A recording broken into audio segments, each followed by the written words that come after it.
ನೀವೇನು ಧಮಕಿ ಮಾಡಂದಿರ ಸರ್ ನನಗೆ ಹಾವೇರಿ ನಗರದಲ್ಲಿ ಕಾನೂನು ರಕ್ಷಕರೇ ಕಾನೂನು ಉಲ್ಲಂಘಿಸಿದ್ದಾರಾ? ಒಬ್ಬ ವರದಿಗಾರರಿಗೆ ಪಿಎಸ್ಐ ಹಾಗೂ ಠಾಣೆ ಸಿಬ್ಬಂದಿಯಿಂದ ಮಾನಸಿಕ ಹಿಂಸೆ ನೀಡಲಾಗಿದೆ ಎಂಬ ಗಂಭೀರ ಆರೋಪ ಕೇಳಿಬಂದಿದೆ. ಹಾವೇರಿ ನಗರ ಕೋರ್ಟ್ ಆವರಣದಲ್ಲಿ ನಡೆದ ಈ ಘಟನೆ ಇದೀಗ ವ್ಯಾಪಕ ಚರ್ಚೆಗೆ ಗ್ರಾಸವಾಗಿದೆ. ಹಾವೇರಿ ನಗರದ ಕೋರ್ಟ್ ಆವರಣದಲ್ಲಿ ಈ ಘಟನೆ ನಡೆದಿದ್ದು, ವರದಿಗಾರರ ಆರೋಪ ಪ್ರಕಾರ ಪಿಎಸ್ಐ, ಎಎಸ್ಐ ಮತ್ತು ಕೆಲವು ಕಾನ್ಸ್ಟೇಬಲ್ಗಳು ಸೇರಿ ಅವರನ್ನು ಠಾಣೆಗೆ ಬರುವಂತೆ ಒತ್ತಾಯಿಸಿದ್ದಾರೆ.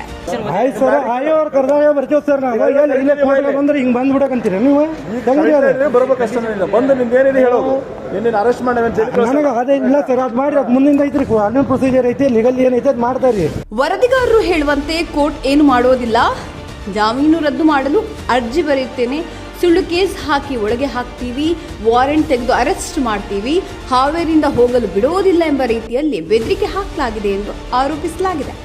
ಇನ್ನು ಗಂಭೀರ ಸಂಗತಿ ಏನೆಂದರೆ, ಯಾವುದೇ ಲಿಖಿತ ನೋಟಿಸ್ ನೀಡದೆ ತಕ್ಷಣ ಕೋರ್ಟ್ ಬಿಟ್ಟು ಠಾಣೆಗೆ ಬರಬೇಕೆಂದು ಒತ್ತಾಯಿಸಿರುವುದಾಗಿ ಹೇಳಲಾಗಿದೆ.